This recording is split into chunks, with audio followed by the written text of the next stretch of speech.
ব্লাউজের হ্যান্ডেল উড়িয়েছে প্রথম কারা? শিক্ষিত যারা। তোমাদের দেশের কথা বলো না কেন? হ্যাঁ, পুরুষ মানুষ এতটা জ্যাংবার করে বারমুন্ডা পরে এঁড়ে গরুর মতো ঘুরে বেড়াচ্ছে, এ বুদ্ধি প্রথম দেখিয়েছে কারা? তোমাদের দেশের শিক্ষিত যারা। হ্যাঁ না, না বলেন না? বাবাজিরা, মা বোনকে অর্ধনগ্ন করে রাস্তায় বার করে রোমান্স করার বুদ্ধি শিখিয়েছে কারা? এরকম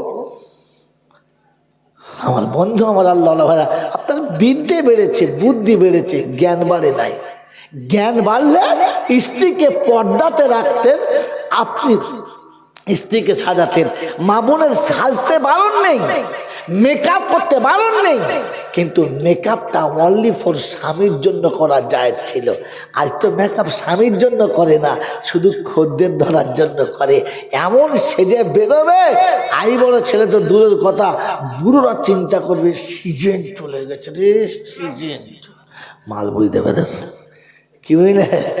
আমার বাবাজিরা, আমার সোনার চাঁদ বন্ধুরা, মেকআপ করতে বারণ নেই, করুন মেকআপ, কিন্তু স্বামীর জন্য করুন, ঘরের ভিতরে করুন, যাকে পাওয়ার জন্য আপনি তাকে করুন, যার পায়ের তলায় জান্নাত তার জন্য করুন, যাকে খুশি করলে রাসূল খুশি হবে তার জন্য করুন, যাকে খুশি রাখলে আল্লাহ খুশি হবে তার জন্য করুন, যাকে আদরে হাসালে ফেরেশতারা আসছে বসে হাসবে আর মজা নেবে তার জন্য করুন। আপনি তো তার জন্য করেন নাই আমার আল্লাহওয়ালা ভাইরা, কারণ আপনার কাছে বিদ্যে বেড়েছে আর বুদ্ধি বেড়েছে, জ্ঞান বাড়ে নাই। জ্ঞান বাড়লে আপনি আলাদা হতেন, আপনার কন্যাকে ফাতেমার মতো সাজাতেন, আয়েশার মতো সাজাতেন, আমিনার মতো সাজাতেন। আপনি আপনার মেয়েটাকে ওই পতিতালয়ের স্বামীর মতো সাজাতেন না। পৃথিবীর কোন রমণী চাইছে বিয়েওয়ালা কিংবা সধবা কিংবা বিধবা এতটা সাজে, যার সাজ দেখে, যার মেকআপ দেখে কোনো পুরুষের যৌবনের পানি যদি উষ্ণতা ধারণ করে, তো তাহলে কিয়ামতে তাকে ওই পতিতালয়ের নারীর সাথে তোলা হবে। এরকম ওলামারা বসে আছে, হাক্কানি আলেম বসে আছে। দেশের ছেলে অগ্রাহ্য করবেন না, দেশের জামাই বলে ছোট মনে করবেন না। আপনি জানেন না, কোনো নারীর সাজের উপরে কোনো অপর পুরুষ যদি তার যৌবনের পানিটা উষ্ণতা বলন করে, এর থেকে খারাপ ভাষা বলতে পারলাম না, আর বলে যাবে এর থেকে নোংরা ভাষা বলতে পারলাম না। তার যৌবনের পানি যদি উষ্ণতা ধারণ করে, তাহলে আপনাকে কিয়ামতে পতিতালয়ের নারীর সঙ্গে দাঁড় করানো হবে। সেদিন বললে হবে না আমি মৌলবীর বউ, ফেসলে মার মার বাড়ি মার, ওখানে আর বউ ফৌ চলবে না। কথা বুঝেছেন? এখানে বলে দিলাম বন্ধু, বিদ্যে বাড়লে বুদ্ধি বাড়ে, আর বুদ্ধি বাড়লে বদমাইশি বাড়ে, জ্ঞান বাড়ে না। জ্ঞান আলাদা জিনিস, জ্ঞান আলাদা জিনিস। আপনি ধরতে পারেন নাই মশাই, প্রত্যেকটি আলেম বলেছে আল্লাহর অফুরন্ত রহমত অযাচিত হয়ে বর্ষিত হোক তার সকল নেক বান্দা বান্দীদের উপরে। অতএব নেক যারা পাবে, যারা বলে তারা, নেক না হলে পাবে না। তো নেক কারা? এশার নামাজ পড়ে নাই যারা। হাসছে, দেশের জামাই হাসছে, তোমার শ্বশুর গায়ে বদনাম করছে, তুই হাসছো? বাবাজি, নেক কারা? মাগরিবের নামাজ পড়ে নাই যারা, ফজর পড়বে না যারা, তারাই তো নেক মানুষ নাকি? নেক কারা? মা বাপকে ভাত দেয় নাই যারা। আরো সব থেকে নেক হলো তারা নিজের বউকে অন্য ষাঁড়ের কাছে পাঠিয়েছে যারা। আপনাদের কাছে পাঠায় না, আমার মন পাঠায়। সকালবেলা উঠে বিড়ি খাচ্ছে, বউটা সেজে গুজে বার হয়েছে, রান্নাঘর ফাঁকা, প্ল্যাটফর্ম ফাঁকা। প্ল্যাটফর্ম বোঝো? প্ল্যাটফর্ম জানেন না? পুরো পিঠ ফাঁকা। আর রান্নাঘর হচ্ছে গিয়ে সামনের দিক, পুরো হাঁড়ি ফাঁকা। এরা বেরিয়ে যাচ্ছে, আর ওর স্বামীকে বলে যাচ্ছে ঘর তো সব দেখবে, আমি যাচ্ছি। কোথায় যাচ্ছ? বলে আমি ষাঁড় ডেকেছে যাচ্ছে। তোকে তো আল্লাহ, আমার বাপ তো তোকে দেখে দিল, তুই তো কিছু করতে পারলি না, তা আমি নিজে থেকে একটা ষাঁড় চয়েস করছি, তার কাছে যাচ্ছে। ও ষাঁড়ের কাছে যাচ্ছে আর এ বসে বিড়ি খাচ্ছে। এরাই তো সব থেকে নেক নাকি? আল্লাহ রাসূল বললেন আদ-দাইয়ুসু লা ইয়াদখুলুল জান্নাহ, উম্মত শুনে রাখো, দাইয়ুস কোনদিন জান্নাতে যাবে? কোনদিন যাবে? কোনদিন যাবে না। বলে রাসূল দাইয়ুস কারা? বলে পুরুষ হয়ে নারীর মতো ব্যবহার করে যারা, নারীর উপার্জনে সংসার চালায় যারা, দাইয়ুস হলো তারা। ঘরের ভেতরে পুরুষ বসে দোকানে বউদের বসিয়েছে যারা, খদ্দের ধরে কারা? ওই যে চার দোকানে খদ্দের নাই, বলে মমতার নানি তুমি না গেলে আমার আর দোকান চলার ইচ্ছা নাই। যেদিন মমতার নানি দোকানে এলো, বুড়ো বসে, ছোঁড়াও বসে, খালি বলে নানি এক কাপ চা দাও, নানি এক কাপ চা দাও। ছেলেও বলে নানি, ছেলের বাপও বলে নানি, নানির গরম পানি এখন ইমান নিয়ে টানা টান। আমার বাবাজিরা, সোনারা, লালেরা, এমন নানি দিয়ে দোকান চালায় যারা, দাইয়ুস হলো, যদি বলেন তারা।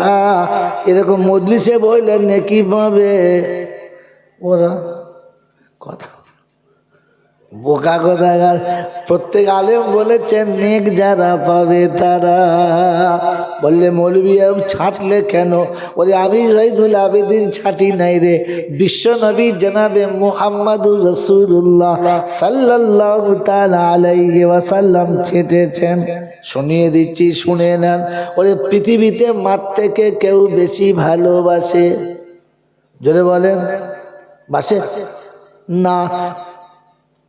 বাপের থেকে কেউ বেশি ভালোবাসতে পারে না। কিন্তু মাঝে মাঝে যখন রেগে যায়, বাপ বদদোয়া করে, করে না? মা বদদোয়া করে, করে না? কারণ তাদের ভালোবাসার পিছনে একটা স্বার্থ ছিল, এরা একদিন বড় হবে, মানুষ হবে, আমাদের দিকে তাকাবে, আমাদের বিপদের দিনে দুঃসময়ে আমাদের সাথে হবে, আমার হাতের লাঠি হবে। যেদিন সেটা পেল না, বলতে বাধ্য হয়ে গেছে, আর সহ্য করতে পারে না। আমার বন্ধুরা, আমার আল্লাহওয়ালা ভাইরা, বিশ্বনবী জনাবে মুহাম্মাদুর রাসূলুল্লাহ উম্মতকেও ভালোবাসেন। বলেন মা বাপের থেকে কম না বেশি? তাড়াতাড়ি বলেন, বেশি। কতটা মাপ জানা নাই। আল্লাহ নবী বলেন, সন্তানকে পিতা মাতা যতটা ভালোবাসে, রাসূল উম্মতকে তার থেকে 70 গুণ বেশি ভালোবাসে। রাসূল উম্মতকে যত ভালোবাসে, আল্লাহ তার বান্দাকে তার থেকে 70 গুণ বেশি, যদি বলেন, ভালোবাসে। তাই ভালোবাসার নমুনা, মা বাপ বদদোয়া করে, নবী বদদোয়া করে। উম্মতের কাছে রক্তাক্ত হয়ে দাঁত ভেঙে নবী বেহুশ হয়ে পড়ে গেছে।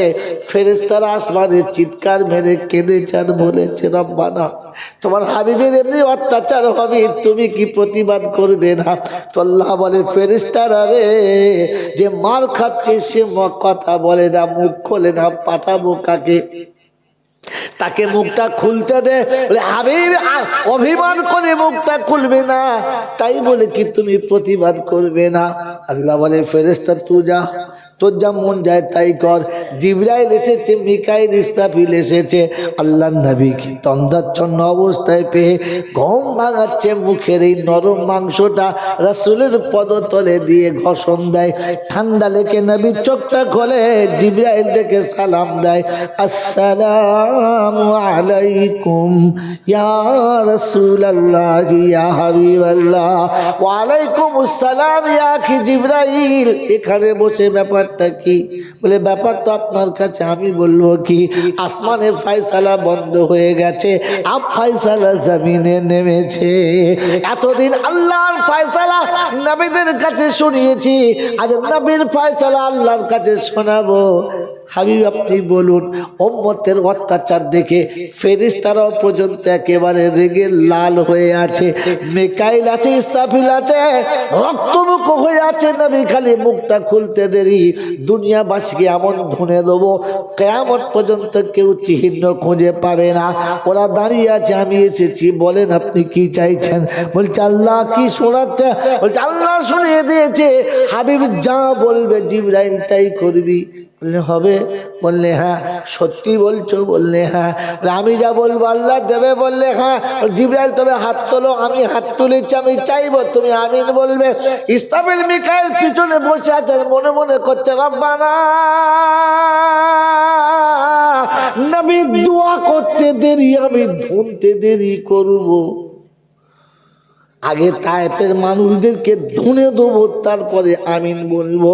নবীর উপরে এত বড় অত্যাচার সহ্য করতে পারা যাবে না। আল্লাহ নবী হাত তুলেছে, জিবরাইল হাত তুলেছে, ইসরাফিল মিকাইল হাত তুলেছে। আল্লাহ নবী হাত তুলি প্রথম দোয়া করছে, রব্বানা, আমার উম্মত বড় অবুঝ, আপনি তাদের উপরে নারাজ হবেন না। ওই বাবাজিরা, আমার আল্লাহওয়ালা ভাইরা, আল্লাহ নবী দোয়া করে, রাসূল দোয়া করছে, আল্লাহ আমার উম্মত অবুঝ, অবুঝ কোনো ভুল করলে তার প্রতিশোধ নেওয়া চলে না। আমি মাফ করে দিলাম, আপনি তাদেরকে মাফ করে দেন। জিবরাইল অবাক দাঁড়িয়ে আছে, চিন্তা করতে ফ্লপ হয়ে গেলাম, ফিল্ম বেকার হয়ে গেল। এত কষ্ট করে বানালাম, গোটা ফিল্মটাই বেকার, চলবে না। বলে কেন? বলে আদম থেকে এই পর্যন্ত হয় আল্লাহর কথা নবীর কাছে, তাহলে নবীর কথা আল্লাহর কাছে, এটাই আমার চাকরি ছিল।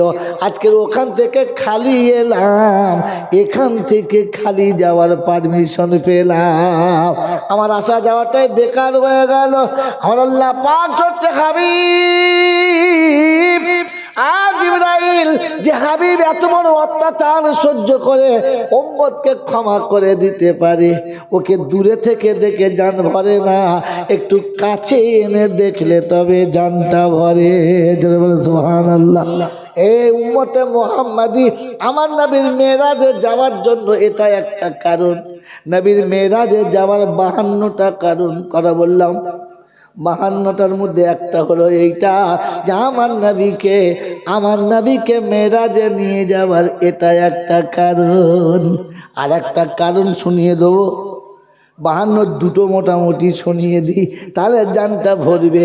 যেদিন আল্লাহর নবী সাল্লাল্লাহু তাআলা আলাইহি ওয়াসাল্লাম হালিমার ঘরে থেকে ফিরে এলেন, 4 বছর বয়স, 4.5 বছর বয়স, কোলের কাছে বসে আছে, সুন্দর শরীর, সুশ্রী দেখতে, দেখে জান ভরে যায় চাঁদ মুখখানা। আল্লাহ নবী বসে আছেন, আমিনার চোখে দিয়ে টপ টপ টপ টপ করে পানি আসে। হামজা ছুটে এসেছে, আব্দুল মুত্তালিব ছুটে এসেছে। বৌমা কি হলো, কাঁদো কেন? সোনার চাঁদ ফিরে এলো, কলিজার টুকরো ফিরে এলো, কাঁদো কেন? তো বলছে আব্দুল্লাহ নাই। আব্দুল্লাহ থাকলে কি হতো, আমি তো চাচা রয়েছি। হামজা বলে আমি চাচা রয়েছি, যা বলবেন আমি করব। দাদু বলে এখন আমি বেঁচে আছি, কাঁদিস না মা, আমাকে বল। বললেন না, আজ আমার ছেলে বড় হয়েছে, আর যদি আব্দুল্লাহ বেঁচে থাকতো হাত ধরে বেড়াতে যেত, কখনো ওকাজের মেলাতে যেত, কখনো মাজান্নার মেলাতে যেত, কখনো নানার বাড়ি ফুপুর বাড়িতে যেত, কখনো মক্কা কখনো মদিনাতে বাপের হাত ধরে ঘুরতো। আব্দুল্লাহ নাই, তাই মুহাম্মাদুর রাসূলুল্লাহর হাত ধরে ঘোরাবার কেউ নাই।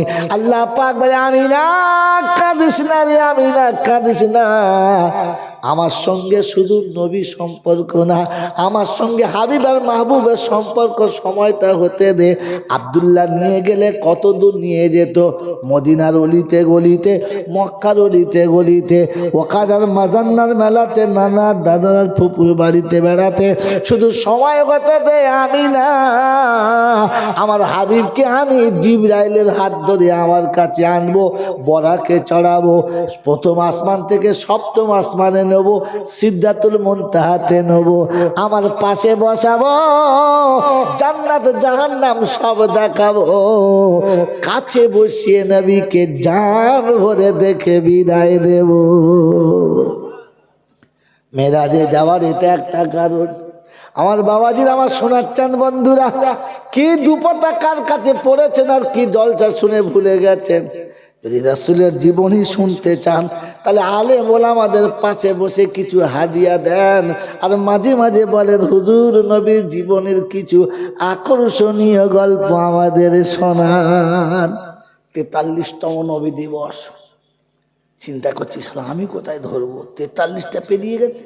গিয়ে দেখি আমিনার কোলে বাচ্চা এলো, হালিমা নিয়ে চলে গেল নবী দিবসে। 43 বছরের ছেলে নিয়ে যাচ্ছে, আর তারপর আর কিছু হয় না। 43 বছর ধরে জীবনী চলছে, সে হালিমার আমিনা, বাস, তারপর আর কেউ নাই। কথা বুঝেছেন? এই জন্য একটা বক্তা ভালো দেখে ঠিক করে নেন, আল্লাহ নবীর জীবনী শুনবেন নবী দিবসে, শুরু থেকে শুনবেন, 2 ঘন্টা 2.5 ঘন্টা শুনলেন, এখানে থাক। পরের বছর ফের ওই মালটাকে দাওয়াত করবেন, হুজুর ওখান থেকে বলেন যেখানে ছেড়েছেন। তারপরের বছর হুজুর ওখান থেকে বলেন যেখান থেকে ছেড়েছেন। ও তখন বলে হুজুর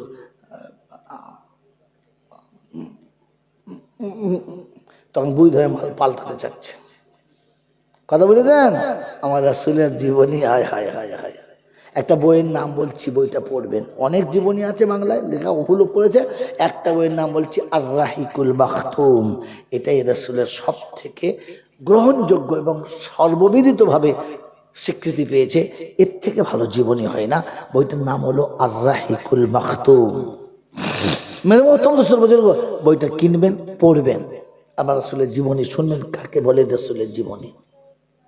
মেরে মোহতরম দোস্ত বুজুর্গ, যেটা শোনানোর জন্য আমি শোনাচ্ছিলাম, আল্লাহ পাক রব্বুল আলামিন শোনাচ্ছে জিবরাইল যে রাসূল এতটা ক্ষমা করতে পারে, ওকে দূর থেকে দেখে কি জান ভরে নিয়ে আয়। আল্লাহ পাকের হুকুম হলো জিবরাইল ফ্লপ না, নিয়ে আয়। বরাক চলে এলো। রাসূল জিবরাইলকে বরাকে দেখে ডাক দিলেন, আল্লাহর হাবিব, আল্লাহ আপনাকে যেতে বলেছেন, চলেন। কিসে যাবেন? বরাকে। চাপালেন, ওখান থেকে চাপিয়ে চলুন। কোথায় যাবেন? বলে মসজিদে আকসাতে চলুন। ওখান থেকে তুললেন, উম্মে হানির ঘর থেকে তুললেন, মসজিদে আকসায় নিয়ে এলেন। এসে দেখে পুরো নামাজের সব তৈরি, সব মুসল্লি দাঁড়িয়ে আছে, ইমাম নাই। আরে মুসল্লি সব দাঁড়িয়ে আছে, ইমাম নাই। জিবরাইল আমার নবীকে নিয়ে এসে দাঁড় করিয়ে দিলেন। আনা ইমামুল আম্বিয়া, আপনি সমস্ত নবীদের ইমাম, চলেন 2 রাকাত নামাজ পড়ান। ওখানে 2 রাকাত নামাজ হলো, আর নামাজের পরে নামাজের মুসাল্লা থেকে রাসূলকে সিরা নিয়ে যাওয়া হলো। কোথায়? প্রথম আসমান, দ্বিতীয় আসমান, তৃতীয় আসমান, একদম চতুর্থ, পঞ্চম, ষষ্ঠ, সপ্তম আসমানে চলে গেল। আর সিদরাতুল মুনতাহাতে গিয়ে জিবরাইল হাতটা ছেড়ে দিল, আর বললে, হাবিব এবার আপনি চলে যান। বলে এটি কোনো বন্ধুর পরিচয় হলো? এই দুর্গম পথে আর বন্ধু নেই সাথে, এটা হয়? আমি একা। বললে, হাবিব এরপরে ভুল করে যদি 1 কদম যাই, জিবরাইল নূরের তাজাল্লিতে পুরে হবে ছাই, যাওয়ার পারমিশন নাই। এখান থেকে নবী একা যাচ্ছেন, ইশারা করলেন, ও যে যান, চলে যান। ছেড়ে দিয়েছে। কথা বুঝতে পারছেন না? ছেড়ে দিয়েছে, রাসূল যাচ্ছেন। জিবরাইল যেতে পারলেন না। এখানে একটা নোকতা বলে দিয়ে যাই, আর না বললে পারলাম না। এ বন্ধু, রাসূল যেখানে ছেড়ে দিয়েছেন, রাসূলকে যেখানে ছেড়েছেন, ওখান থেকে জিবরাইল যেতে পারছেন না। কারণ নূরের তাজাল্লি লাগলে রাসূলের কি বলে আপনার জিবরাইল পুরে ছাই হয়ে যাবে। হ্যাঁ না বলেন? কিন্তু জিবরাইল ফেরেশতা কিসের তৈরি? জোরে বলেন, জোরে বলে। ফেরেশতা কিসের তৈরি? এ নূর ওই নূরে গিয়ে ঠেকাতে পারছে? জোরে বলে না। রাসূল কিসের তৈরি? রাসূল কিসের তৈরি? এলো মাটির তৈরি। তাই ওখানে নূরে এসে আর কিছু করতে পারলো না। রাসূল চলে গেলেন, জিবরাইল যেতে পারলেন না। এখন যদি রাসূল নূরের তৈরি হতো তো আটকে যেত। মালটা বুঝে না, কথা বুঝেছে তো? যারা বলে নবী নূরের নবী, বলে বোকা কথাকার, ওটা তোর আবেগ, ওটা বাস্তব না। কথা বোঝেন না? বোঝেন নাই? আল্লাহ মাটির সম্মান বাড়াচ্ছে, আর এ বোকা কথাকার আল্লাহর উপরে ডিগবাজি মেরে তাকে কমাচ্ছে। সমস্ত ফেরেশতারা কিসের তৈরি? নূরের তৈরি। আদম কিসের তৈরি? তো আল্লাহ আদমকে সেজদা, আদমের সেজদা করাচ্ছে ফেরেশতাদের দিয়ে। এবারে বলেন, মাটির সম্মান বেড়েছে না কমেছে? আপনি যদি আদমকে নূরে বানিয়ে দেন তো ঠিক করেছেন না ভুল করেছেন? জোরে বলে, এ বাবাজি, একটা ছোট বাচ্চা আপনার মেয়ে পাশে বসে আছে, এত বড় সোনার একটা চারখানা ডাইস দেন, আর তার পাশে চারখানা খুব ফার্স্ট ক্লাস ক্যাডবেরি চকলেট দেন, আর ওকে নিতে বলেন, ও কোনটা নেবে? ও চকলেটটাই ফট করে নেবে, কারণ ওর ভালো মন্দ বোঝার এখন ততটা ক্ষমতা হয় নাই। আমি আপনাকে বলেছিলাম রাগ করবেন না, আপনার বিদ্যে বেড়েছে, জ্ঞান বাড়ে নাই। তাই কাউকে ফেরেশতা বললে সে পুরো লোকটা ফেরেশতার মতো গরম, তার মানে সে ভাবে খুব ভালো, হ্যাঁ না না? কিন্তু ফেরেশতা মাটির মানুষের থেকে কমারে বোকা, মানুষ ফেরেশতার উপরে, মানুষ মখদুম, ফেরেশতা খাদিম, মানুষ পীর আর ফেরেশতা খাদিম, পাটে পা মাল। তুই পাটে পাতেই খুশি হয়ে গেলি, কথা বোঝেন নাই? রসুলকে ফেরেশতা নিয়ে যাচ্ছে, রসুল মখদুম আর ফেরেশতা খাদিম, তারিখ মাঝখানে অনেক লম্বা, ওদিকে যাব না। তাই আল্লাহ রসুলকে নিয়ে ছেড়ে দিয়েছেন, রসুল দাঁড়িয়ে গেছেন। এবারে মনে থাকবে, কেউ যদি বলে নবী নূরের নবী, তো বলতে এখনো ইলম কম আছে, বুদ্ধি আছে, কিন্তু এখনো জ্ঞান হয় নাই। জ্ঞান হলে তুই বলতে পারতিস না। আমার বন্ধুরা, আমার আল্লাহওয়ালা ভাইরা, জ্ঞানীজনরা, বুদ্ধিজীবীরা, এখান থেকে আপনাকে আবার শুনিয়ে দিচ্ছি, আল্লাহ নবী টুক টুক টুক টুক করে চলে গেছেন, আরশের কাছে গিয়ে জুতো খুলতে শুরু করেছে। তো আল্লাহ পাক আলিমুল গায়েব, ভেতর বাইরে সমান দেখতে পান, তিনি ভিতর থেকে আওয়াজ দিচ্ছেন, হাবিব চপ্পল খুলতে হবে না, চলে আসুন চপ্পল পরে। কেন? আপনি তো বারণ করেছেন, আপনি তো বারণ করেছেন। তো আল্লাহ বলছে, আনতে তো বললাম, বারণ কখন করলাম? নোকতা দেখেন, আর এখান থেকে নোকতা এরকম নিতে হয়, এই পয়েন্টগুলো নিতে হয়, যার জন্য এতগুলো পয়সা জয়নাল চায়। আমি তো শুরু করে বলতে পারি, বাবা না, আল্লাহ কোরআনে পাকের 22 পারায় 36 নম্বর আয়াতে বলেছে, লেমেলে লেমেলে, আপনি জীবনেও জানতে পারবেন না, ওই শোনাই হবে, জীবনে জানতে পারবেন না। শুনে রেখে দেন, আল্লাহ নবী আরশের কাছে চপ্পল খুলছে। তো আল্লাহ বলছে, হাবিব চপ্পল পরে চলে এসো। তো আল্লাহ নবী বলছে, আল্লাহ আপনি তো নিজেই বারণ করেছেন। তো আল্লাহ বলছে, হাবিব আসতে বললাম, নিয়ে এলাম, খুলতে বললাম কখন? বলে মনে পড়ে না? ফাখালানা আলাইকা, মাথা লড়েছে, এমনি লড়ে নাই। আল্লাহ আমি আপনাকে দেখতে চাই নাই, জি নবী মুসা আপনাকে দেখতে চেয়েছিল, আপনি বললেন তুর পাহাড়ে আসতে, মুসা এলো, জুতো পরে পাহাড়ে চাপছিল, আপনি বললেন ওখানে আমার নূরের তাজাল্লি পড়বে, জুতো পরে চাপা যাবে না, কল বেয়াদব, জুতো কল। তো আপনার নূরের তাজাল্লি পড়লে যদি জুতো পরে না চাপা যায়, ঘরে ঢোকা যায়? কথা বোঝেন নাই? কবি লিখেছে, দিদার করিতে নবী খোদার নিকট যায়, বোরাকে চড়িয়া নবী আরশের ধারে যায়।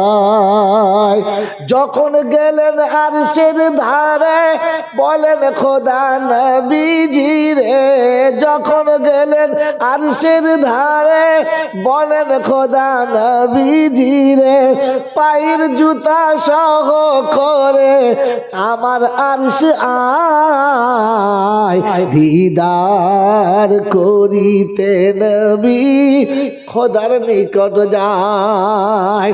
নবী বলে, ও রামবানা মুসাকে করেছ মানা, নবী বলে, ও রামবানা মুসাকে করেছ মানা, আমায় কেন বলো তুমি জুতা সহ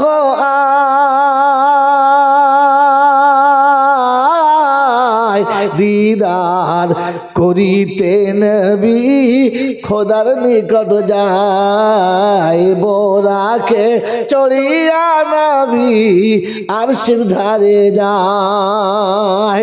খোদা বলে, ও নবীজি শীঘ্র করে আয়না চলি, খোদা বলে, ও নবীজি শীঘ্র করে আয়না চলি, তোমার পায়ের ধুলা বালি আমার আরশ চাই,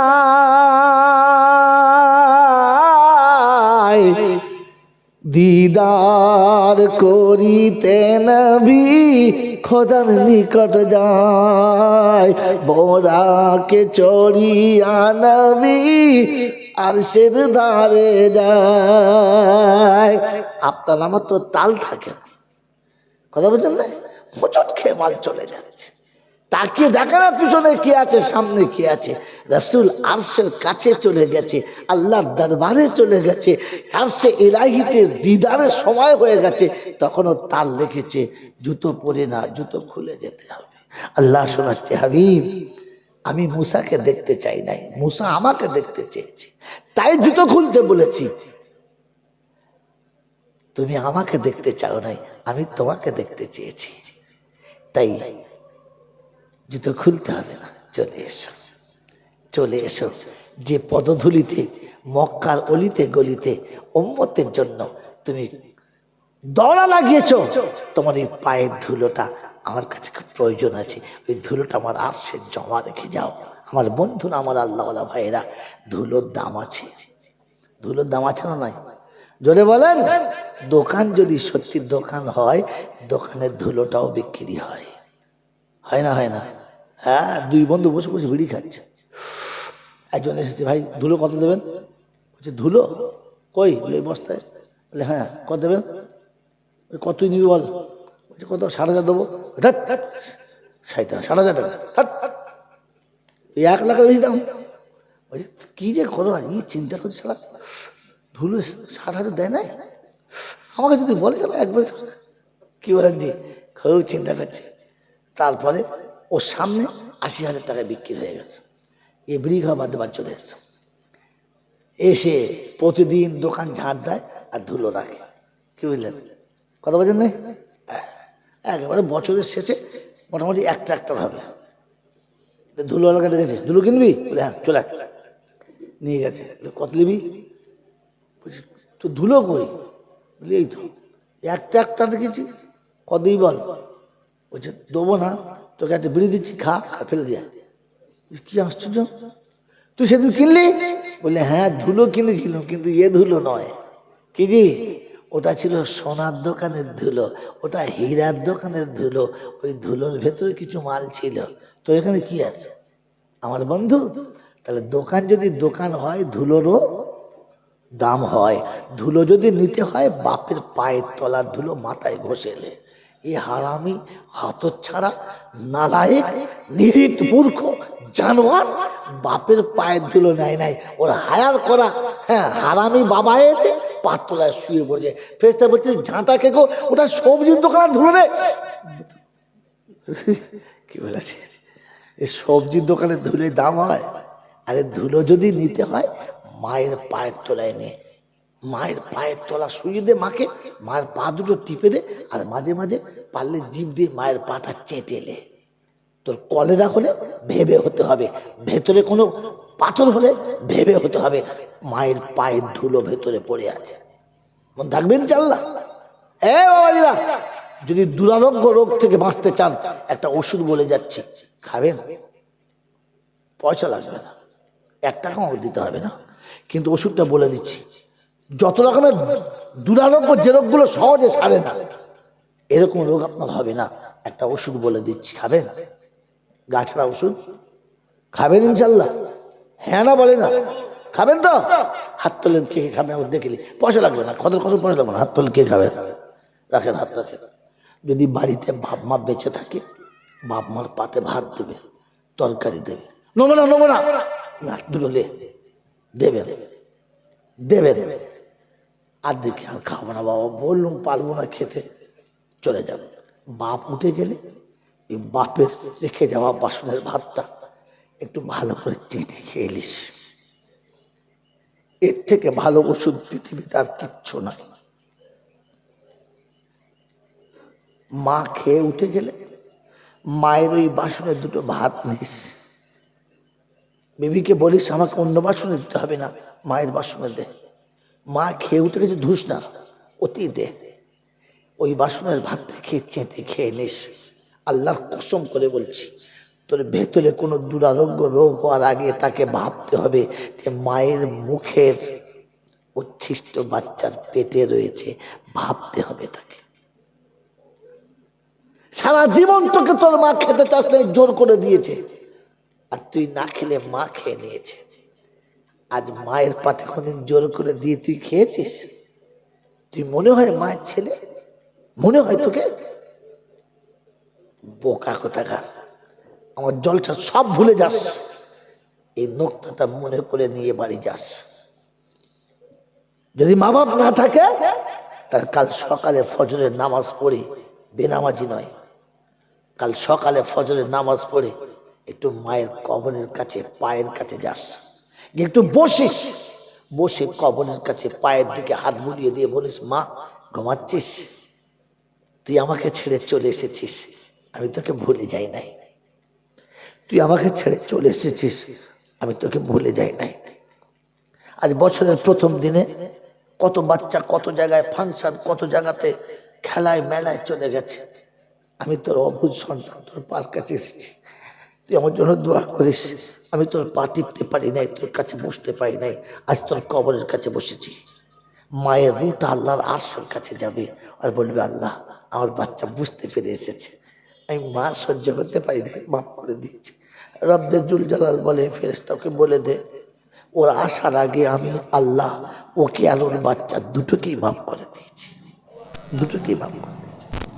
আলহামদুলিল্লাহ, আল্লাহ পাকের লাখ শুকরিয়া, তিনি আমাদেরকে দয়া করে করুণা করে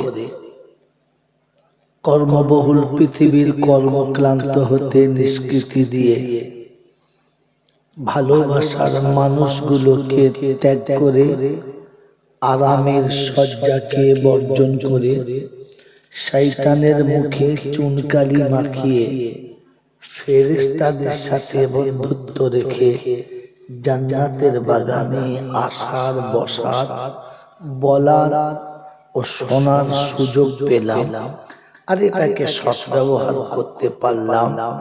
এজন্য মুক্ত কণ্ঠে কৃতজ্ঞতা স্বীকার করে বলি আলহামদুলিল্লাহ। যারা আলহামদুলিল্লাহ বলে নাই এরা হলো বুদ্ধিমান, যারা আলহামদুলিল্লাহ বলে নাই তারা হলো বলে বুদ্ধিমান, আর যারা আলহামদুলিল্লাহ বলেছেন তারা হলেন ভাগ্যবান। আল্লাহ দুটো জাতি বানিয়েছেন যাদের জন্য জান্নাত, যাদের জন্য জাহান্নাম। বাকি তিনি 18,000 কায়নাত বানিয়েছেন, তাদের জান্নাতও নেই, তাদের জাহান্নামও নেই। না, কথা ভাবে, শোনার দিন চলে গেছে, ভাবার দিন। মুহতারাম দোস্ত বুজুর্গ, আল্লাহ দুটো জাতি বানিয়েছেন যাদের জন্য জান্নাত এবং জাহান্নাম। একটা হলো ইনসান, আর এক জাত হলো শয়তান। কথা বুঝেছে? বুঝেন নাই? হ্যাঁ। তাহলে ইনসান আর শয়তান দুজনে এক জায়গাতেই ছিল। আদম যেখানে ছিল শয়তান বলে সেখানেই ছিল। আদম জান্নাতে ছিল, শয়তানও জান্নাতে ছিল। আদম মেনে নিয়েছে, তাই জান্নাতে যাওয়ার চান্স পেয়েছে। শয়তান বুদ্ধি খাটিয়েছে, তাই জান্নাত থেকে চিরতরে ঝাঁটা খেয়ে দূর হয়ে গেছে। তো বুদ্ধিমান হলো শয়তান আর ভাগ্যবান হলো ইনসান। যারা আলহামদুলিল্লাহ বলেছেন তারা ভাগ্যবান, যারা বলেন নাই তারা বুদ্ধিমান। এবার আপনি বোঝেন আপনি কোন দলের জিনিস, আমাকে আর বলার দরকার লাগে না, কারণ এটা মজিদ মাস্টারের এলাকা, এখানে বুঝে বলা ভালো। কি বাবাজিরা, সোনার লালেরা, জ্ঞানীজনেরা, সুখী মানুষেরা, সারা জীবন জলসা শুনেছেন, শুনছেন এবং শুনবেন। শুনতে বারণ নেই, তবে ভাবার জন্য বলে গেলাম। আমি আপনি যারা এখানে বসেছি, একটা কথা মনে রেখে দিই, ইসলাম বাস্তবের নাম, অবাস্তবটা ইসলাম না। আর অবাস্তবকে কেউ যদি ইসলাম বলে মনে করে, তাহলে জানবেন সে শালা আদৌ মৌলবি না। কথা বুঝে এসেছে? ইংরেজির একটা প্রবাদ বাক্য আছে, all that glitters are not gold. চকচক করলেই সবগুলো সোনা হয় না, আর মাথায় টুপি দিয়ে জলসায় বসলে সব কটা মুসলমান হয় না। বল হুজুর, এই হুজুর তো কোনো হুজুর এ কথা কয় না, কারণ আছে না কোয়ার। যেমন চকচক করলে সব কটা সোনা হয় না, তেমনি সেজে গুজে ঈদের দিনে প্রথম কাতারে বসলে ও শালা মুসলমান না। আপনাদের এখানে নয়, আমাদের দিকে বলছি আর কি। গোটা বছর নামাজ পড়বে না, ঈদের দিনে ইমামের পেছনে এমন বসবে মনে হবে সেকেন্ড ইমাম। কথা বলছেন না? জামাও যেরকম, টুপিও সেরকম, পগড়িও সেরকম, গলায় রুমালও সেরকম। তখন বুঝতে হবে এটা কি। এখান থেকে শিখে নাও, ঘরে গিয়ে তাকাও। মেরে মোহতরম দোস্ত বুজুর্গ, আল্লাহ ওয়ালা ভাইরা, আল্লাহ রাসূলের জামানায় মানুষের দুটো দল ছিল। কটা দল? জোরে বলে। দুটো। একটা আবু বকরের দল আর একটা আবু জেহেলের দল। কার দল? আবু জেহেল। আবু বকরের দলও নবীর কথা শুনতেন, আবু জেহেলের দলেরাও নবীর কথা শুনতেন। কেউ শুনতেন না এমন না। কথা বুঝবেন, ভালো করে নোট রাখবেন, তারপরে কোরআন হাদিস শুনবেন। আবু জেহেলের দলের লোকেরাও কোরআন হাদিস শুনতেন, আর আবু বকরের দলের লোকেরা কোরআন হাদিস শুনতেন। ডিফারেন্স দুটোর মধ্যে, একদল মানুষ নবীর কাছে বসে, সামনে বসে নিজেকে মুখোফেক্ষি মনে করে রাসূলের কাছে কথা শুনতেন, এরা হলো আবু বকরের দল। আর যারা আচারে পাচারে এদিকে ওদিকে কোথাও বসে কথা শুনতেন, ওরা আবু জেহেলের দল। কথা বোঝেন নাই? আমাদের দেশে আছে, এখানে আছে কিনা জানি না, আমাদের দেশে দু দল আছে। জলসার প্যান্ডেল ভেতরে একদল, বাইরে একদল। তখন আমি মনে মনে করি সব আবু জেহেলের গোষ্ঠী, এরা প্যান্ডেলের ভেতর ঢুকবে না, কারণ এর বাপ দাদা ঢোকে নাই, এরাও যদি বলে ঢুকবে না।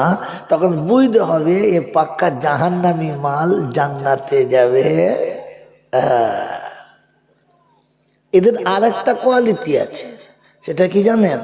কথাগুলো কাছে শুনবে না, দূর থেকে শুনবে, আর শোনার পরে আবার একটা মন্তব্য করবে। কি জানেন? আবু জেহেল মাঝে মাঝে বলতো, রাখতো মুহাম্মাদের কথা, নিরক্ষর, মূর্খ, কিচ্ছু জানে না, বেতিমের বাচ্চা, ওই বেগিরি যা বলবে তাই শুনতে হবে নাকি? আমি কি লেখাপড়া জানি না, আমি কি বুঝি না? এটা কে বলতো? আবু জেহেল। এখনো কিছু লোক আছে দেখবেন, আলেম ওলামারা কোনো কথা বললে রাখেন তো মৌলবীদের কথা, আমরা কি বুঝি না নাকি, আমরা লেখাপড়া জানি না। তখন বুঝবেন এটা আবু জেহেলের অবৈধ সন্তান হবে, আদৌ মালটা মুসলমান না। আমি চলে গেলে কোনো বক্তা বলবেও না, আর আগে বলেছে কিনা জানিও না। বন্ধু, এটাই সত্য, এটা যদি বলে। হ্যাঁ, আমি আপনাকে হাতে কলমে দেখাচ্ছি, খাতা কলমে তো দেখাবোই ইনশাআল্লাহ। মেরে মোহতরম দোস্তর বুজুর্গ, আল্লাহ ওয়ালা ভাইরা, প্রথম দোয়া করি, আল্লাহ তুমি আমাদেরকে আবু জেহেলের দল থেকে নামটা কেটে দাও, আর আবু বকরের দলের নামটা, আল্লাহুম্মা আমিন বলেন। আমিন, আলহামদুলিল্লাহ। প্রশংসার একমাত্র মালিক হলো আল্লাহ। তিনি ছিলেন, তিনি আছেন, তিনি থাকবেন। বাকি পৃথিবীর কোনো কিচ্ছু ছিল না, আর কিছুই একদিন থাকবে না। কেউ যদি বলে এটা মৌলবীর বাঁধানো গল্প, থাকবে না বললেই হবে? তা ওকে বলো, দেখতে চাও? কোরআন বাস্তবের নাম, অবাস্তবের নাম না। আল্লাহ শুনছেন ফাসিরু ফিল আরদি, পৃথিবী ঘুরে দেখো, ব্যস্ত পেয়ে যাবে। এত সুন্দর প্যান্ডেল, এত ফার্স্ট ক্লাস লাইট, এত মনোমুগ্ধকর আওয়াজওয়ালা সাউন্ড বক্স 1 সপ্তাহ আগে ছিল বাবা? ছিল না। 2 দিন পরে এখানে থাকবে? থাকবে না। এসব ছিল না, আর এসব থাকবে? জোরে বলে। এগুলো ভাঙবে কারা? সাজিয়েছে যারা। তো আল্লাহ বলেন কায়নাতকে আমি সাজিয়েছি, আর কায়নাতকে আমি শেষ করব, কিচ্ছু থাকবে না। যখন এখানে প্যান্ডেল ভেঙে নিয়ে যাবে, তখন একটুখানি বাঁশ রেখে যাবে। তো কুল্লু মান আলাইহা ফান ওয়া ইয়াবকা ওয়াজহু রাব্বিকা যুল জালালি ওয়াল ইকরাম, যেদিন আমি ধ্বংস করব, লাইট, প্যান্ডেল, ঝলকা, বাতি, মাইক সব উড়িয়ে দেবো, ছোট ছোট মাছের টুকরো পর্যন্ত কুড়িয়ে নেব। তার নাম কে? আল্লাহ। তো তিনি ছিলেন, তিনি আছেন, তিনি থাকবেন। তার কাছেই যেতে হবে। কার কাছে? আল্লাহর কাছে। তার কাছেই যেতে হবে। যাব না বলা যাবে না।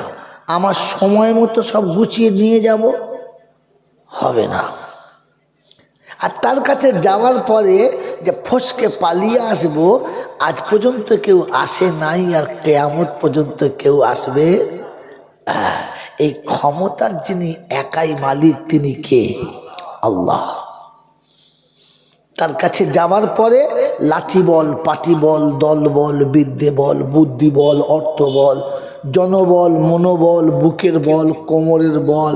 কবর বলছে গোসল করে একবার শুবি, চল একবার চল। ওখানে শুলে বুঝতে পারবি সব বেকল। অর্থের গরম, ডিগ্রির গরম, রূপের গরম, যৌবনের গরম, বাপের গরম, বেটার গরম, লাঠির গরম, পাটির গরম, দাদর গরম, নাতির গরম, নেতার গরম, নীতির গরম। দিল্লিতে গেলেই দাদার গরম, কলকাতা গেলেই দিদির গরম, বাঁশতলায় এলে ফুল নরম। ওখানে নরম হলে রেহাই, আর গরম হলে মাল ছাঁটাই, বাঁচাবার ওখানে কেউ নাই।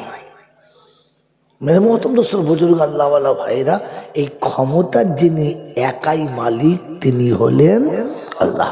তার দরবারে, দরবার কার? আল্লাহ। বাকি বাংলা, বিহার, উড়িষ্যা,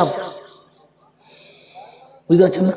বীরভূম, বাঁকুড়া, হাওড়া, হুগলি, মুর্শিদাবাদ, বর্ধমান, মেদিনীপুর, 24 পরগনা, উত্তর কিংবা দক্ষিণ, যত দরবার আছে সব শালা মানুষ ঠকানো কারবার। সব মানুষের ঠকানো, জোরে বলে, কারবার। আর একটাই হলো দরবার। আমি যখন আসছিলাম, আসরের শেষ টাইম, ময়নাতে এসেছি। আসরটা ওখানেই পড়লাম। গাড়ির মোবিল খারাপ হয়ে গেছে, মানে স্লিপ কেটে গেছে, আমাকে চেঞ্জ করতে হবে। তো বিবি মোটরের পাশে আবার একটা নতুন মোটর হয়েছে, MM মোটর, ওখানে চেনাশোনা আছে। বললাম বাবা মোবাইলটা চেঞ্জ করে দে। চেঞ্জ করতে গেলাম, পাশেই দেখি একটা মার্বেলের দোকান, MM মার্বেল। আমি জানি না, সামনে দাঁড়িয়েছি, ও ছুটে আসছে দোকান থেকে। মাঠ গ্রামের ছেলে, হ্যাঁ জি হুজুর এসে নিয়ে গেল, পানি দিল, অজু করলাম, ওখানে আসর করলাম, মগরিব পড়লাম। ওর 2টো খাদেম ছিল, ছুটে এসে বলছে হুজুর একটা কাজ করেছি। বলি কি? বলে বিনা পয়সা মোসাফা করেছি। তার মানে? বললে হুজুর যাদেরকে টাকা না দিলে মোসাফা হয় না, এখন ফ্রি ঝেড়ে দিয়েছি। আমি স্যার কি ঝামেলা? তিনি নাম বললেন, আমি আর বলবো না। অমুক শীত থেকে এসছিল, এখানটা ফ্রি পয়সা ঝেড়ে দিয়েছি। আমি মনে হল লোকটা কি খুশি, দেখো দিনই। তার মানে যদি কোনো সময় গিয়ে মোসাফা করতে চাইতো, তাহলে কিছু পকেটে না থাকলেও মিছে করে হাত ভরেও এমনি করে মোসাফা করতে হতো। হ্যাঁ না বলেন? মানে হাতে মাল না থাকলে মোসাফা হবে না। মোসাফা কীরকম বলে, যদি হাতে যদি পয়সা না থাকে তাহলে এরকম ধরে থাকে, মানে ঠেকিয়ে দিয়ে চলে যাও, আর পয়সা থাকলে এটা তুলে নেবে, খরক করে পয়সা ধরে নিলে। সালে তো মানুষ মারা কারবার নেই, কথা বোঝেন নাই? এই জন্য বললাম বাকি মানুষ ঠকানো কারবার, আর একটাই হলো দরবার, ওটা আল্লাহ।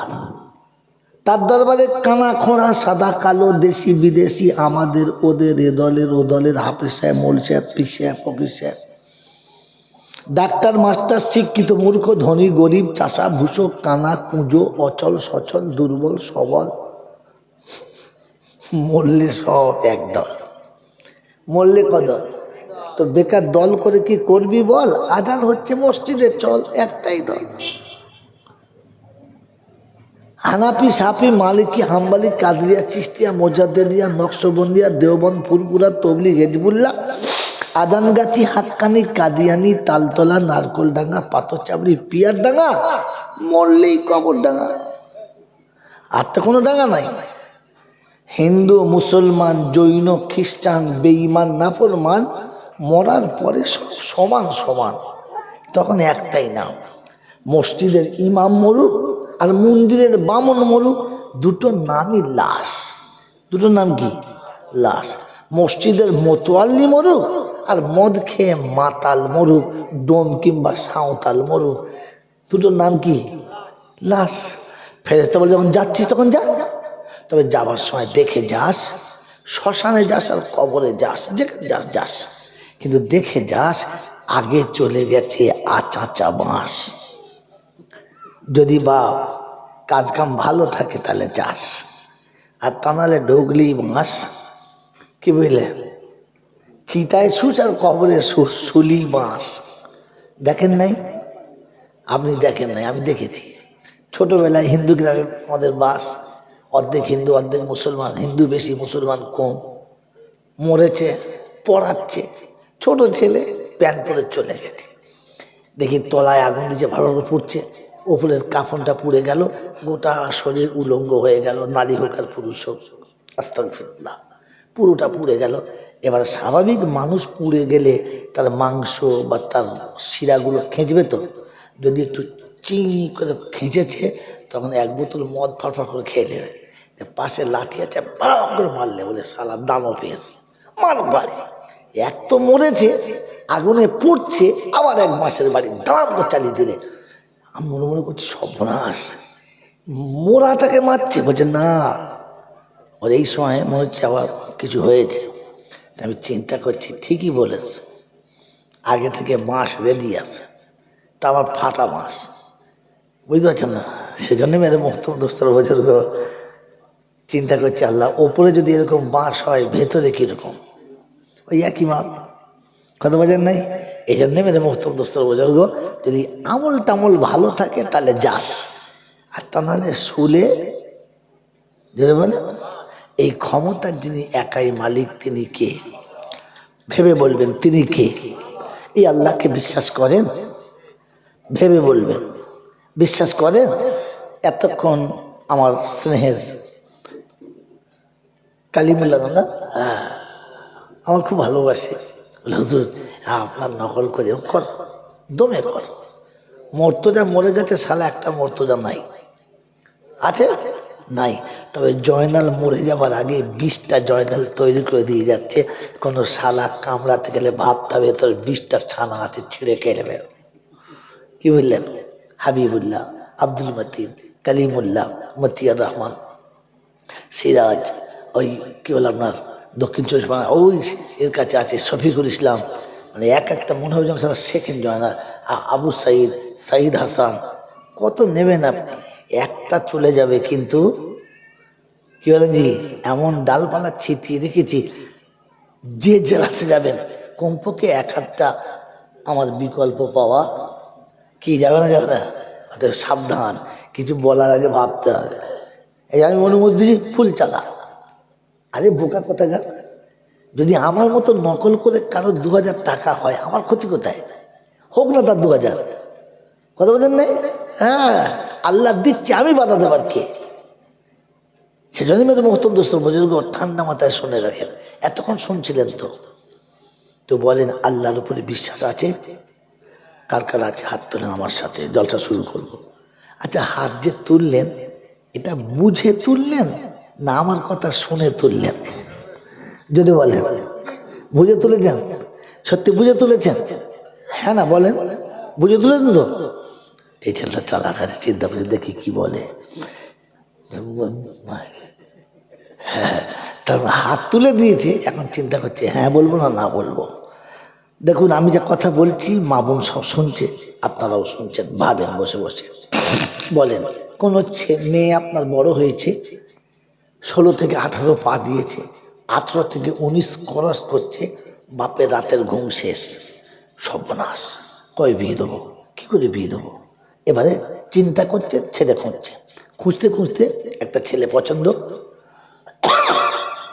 5 বার সেখানে গেছে, 5 বার খাওয়া দাওয়া করেছে, পারিপার্শ্বিক যত মানুষ হয়েছে তাদের কাছে খবর নিয়েছে, চেনাশোনা লোকদেরকে বলেছে, না না ছেলেটা ভালো, ওর বাপটা একটু ছেলে ভালো, কত বলেন নেই, সবাই বলেছে ছেলে ভালো।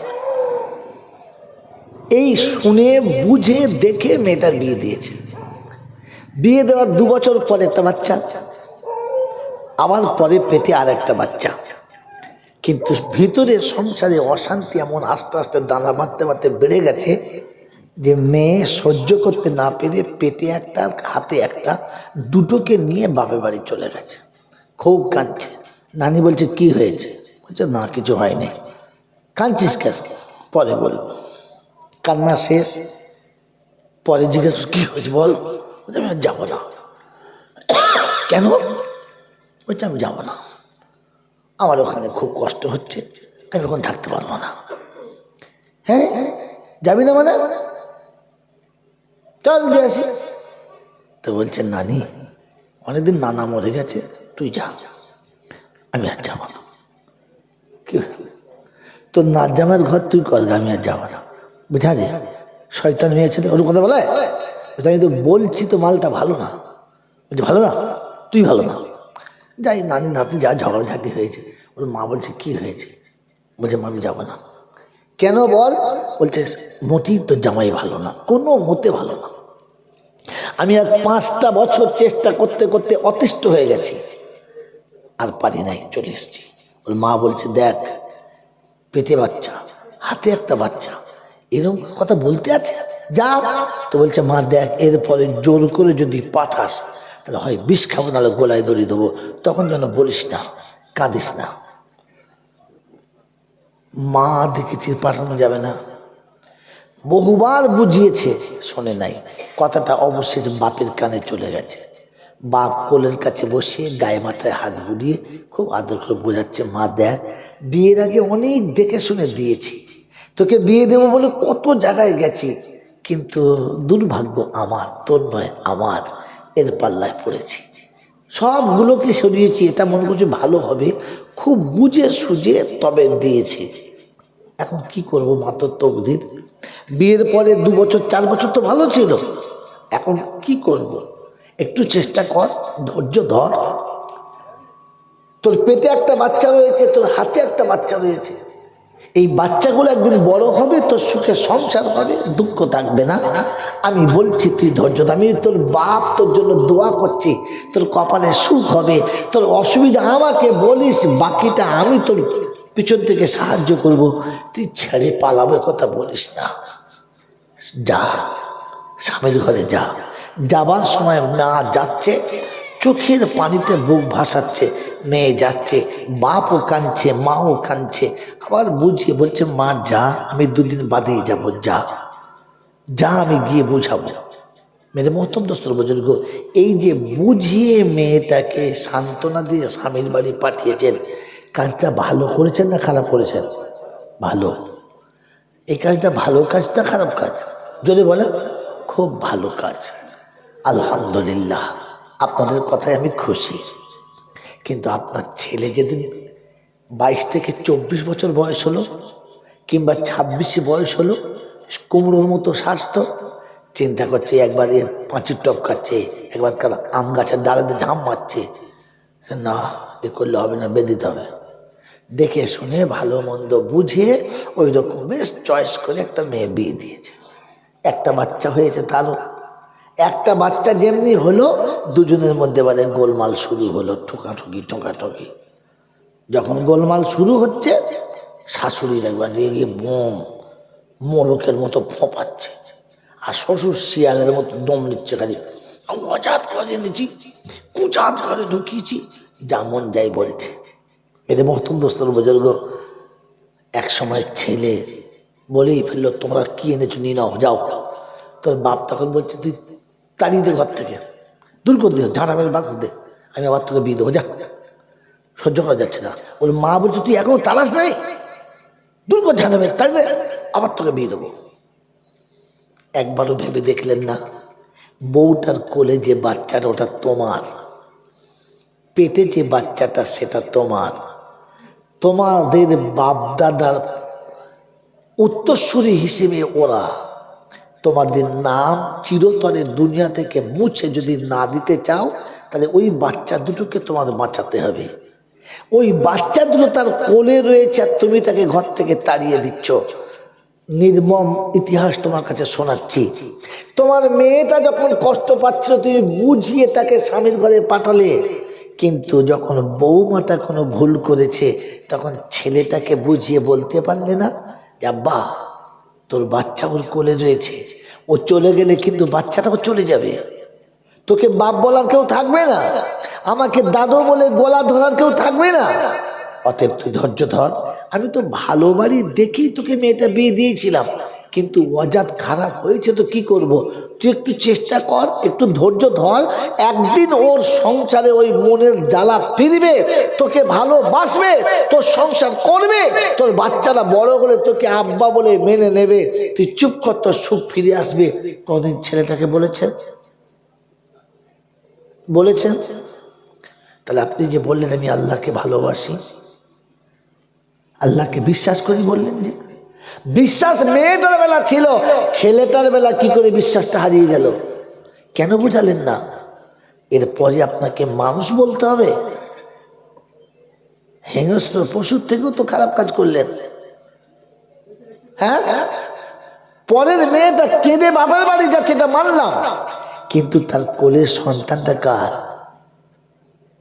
তুমি তোমার নিজের রক্তটাকে এমনি করে অস্বীকার করলে, তুমি তোমার নিজের উত্তরসূরিকে এমনি করে এতিম করলে, আর ওই মেয়েটা তোমার বাচ্চাকে কোলে নিয়ে কাঁদতে কাঁদতে চলে গেল। এরপরে অজাত কুজাতের কাছে তোমার ছেলে মানুষ হচ্ছে, লজ্জা লাগে নাই? তোমাকে দেখে মানুষ মনে হয়? এখানে বসে বা জলসা শোনো, এই জন্য বলেছিলাম all that glitters R not gold. চকচক করলে যেমন সবকটা সোনা না, তেমনি মাথায় টুপি দিয়ে আর পাঞ্জাবি পরে জলসায় বসলে সবকটা মুসলমান না। মুসলমান আলাদা জিনিস, যে আল্লাহকে বিশ্বাস করে। কথা মনে থাকবে ইনশাল্লাহ? থাকবে মনে ইনশাল্লাহ? এবারে ভাবুন, আমি জীবনে অপরাধ করেছি কিনা। মেরে মহতম দোস্ত বুঝুন, আল্লাহ ভাইরা, আল্লাহ 18,000 মাখলুক সৃষ্টি করেছেন শুধু বান্দাকে তার রব চেনানোর জন্য। এই মজলিসের কি আপনাকে বুঝাবো বুঝতে পারছি না। গরু, ছাগল, কুকুর, ভেড়া, দুনিয়ার যত মাখলুক তৈরি করেছে মানুষের জন্য, সব মৌলবীরা বলেছে। বলেছে না? বলে না? বলেছে না? মানুষকে মানুষের জন্য নয়, মানুষকে তার রব চেনানোর জন্য। জানা আছে না? আমার আল্লাহওয়ালা ভাইরা, গোটা কায়নাত আল্লাহ তৈরি করেছেন শুধু মানুষকে তার রব চেনানোর জন্য।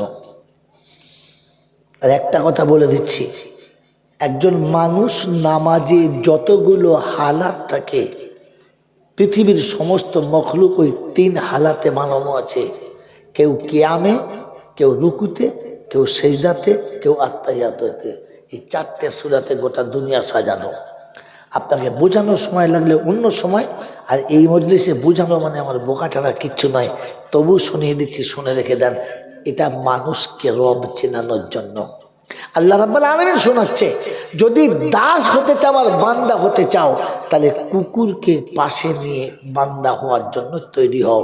তুমি সব থেকে ভালো আল্লাহর ওলি হবে কুত্তাকে দেখে শেখো।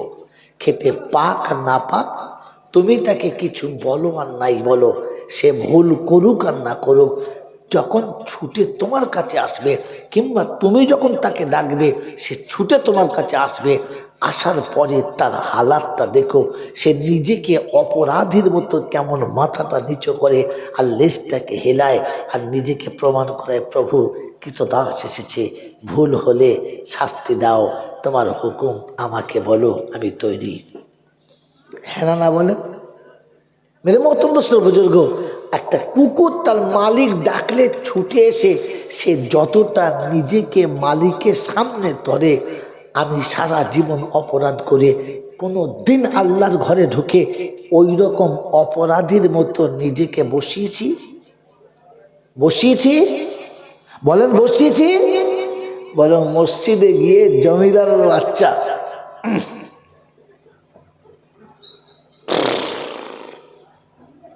ওজন এখানে আলা ছাড়তেছি ঘুমুতে যে মাল, জুম্মার দিনে মেম্বারের সামনে বসে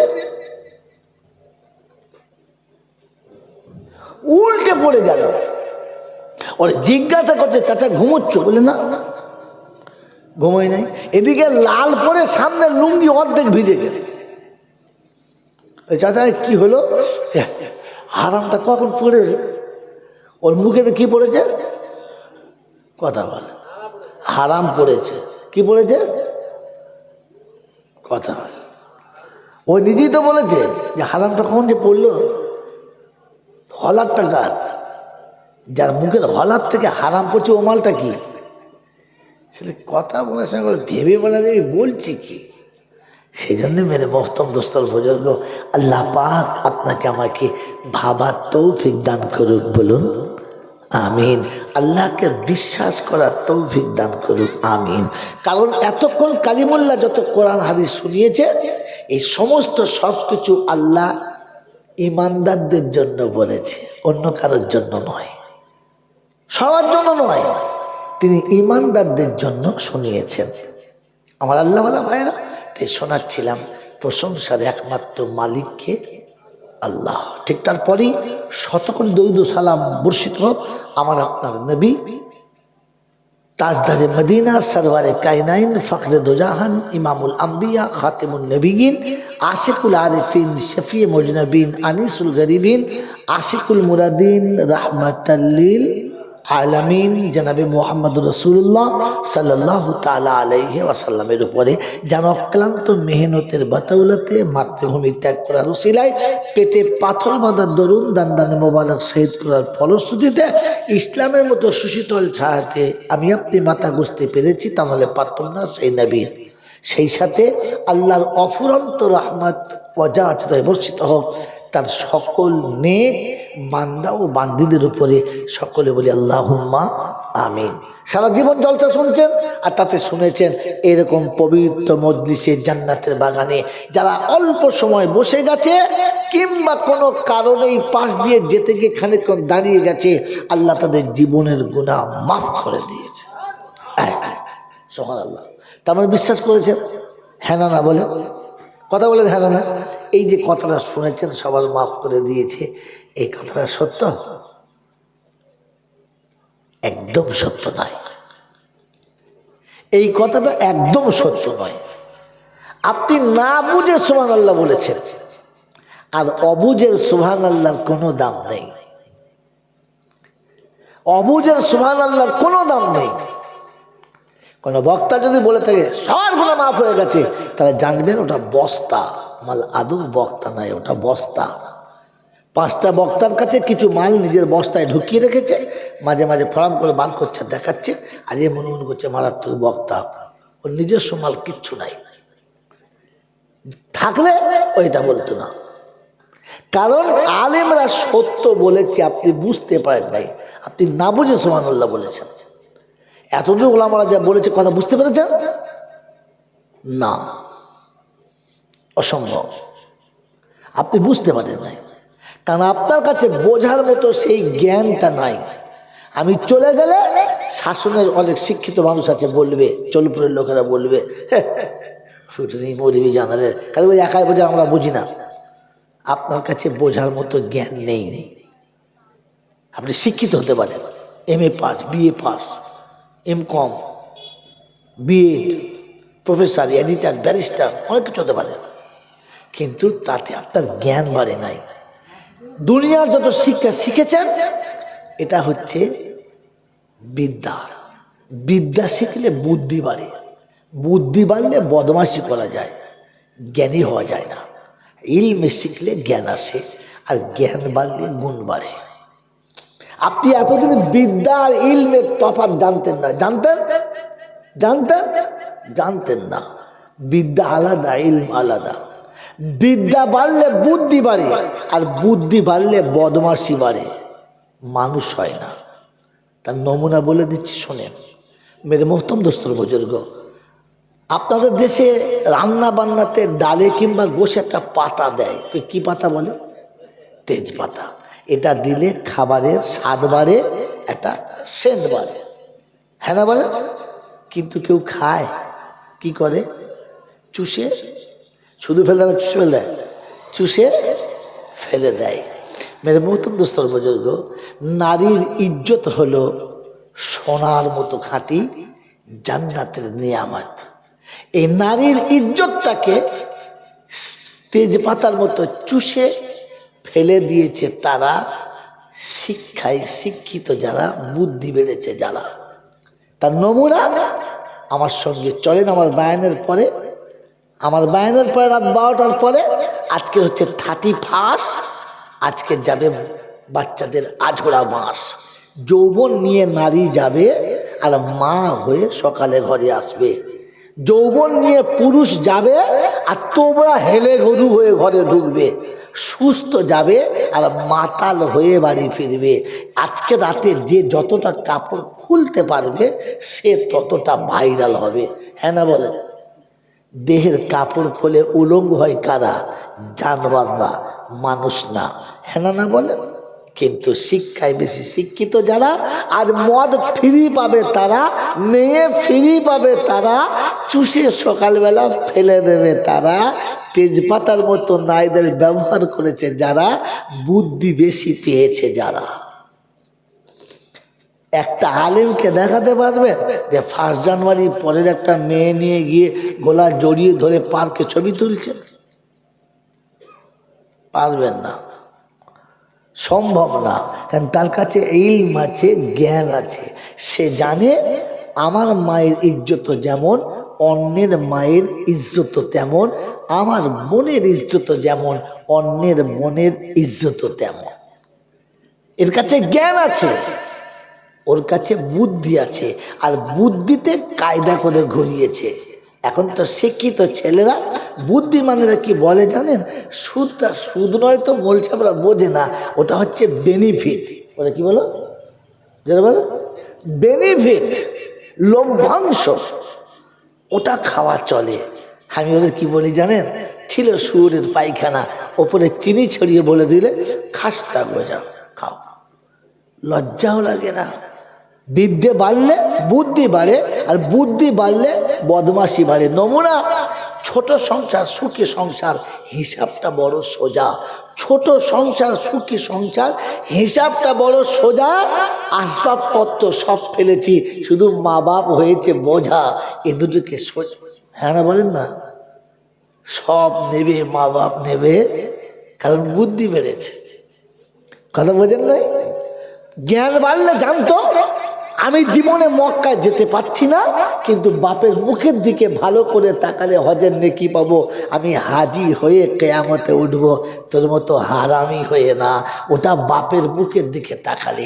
আল্লাহর নবী বলেন, যাদের কাবা দেখা তৌফিক হয় নাই, ওরা মা বাপের মুখের দিকে তাকিয়ে থাক, আমি কাবা দেওয়ার নেকি, কাবা দেখার নেকিটা আমার আল্লাহ তাআলা আমল নামাতে দিয়ে দেবে।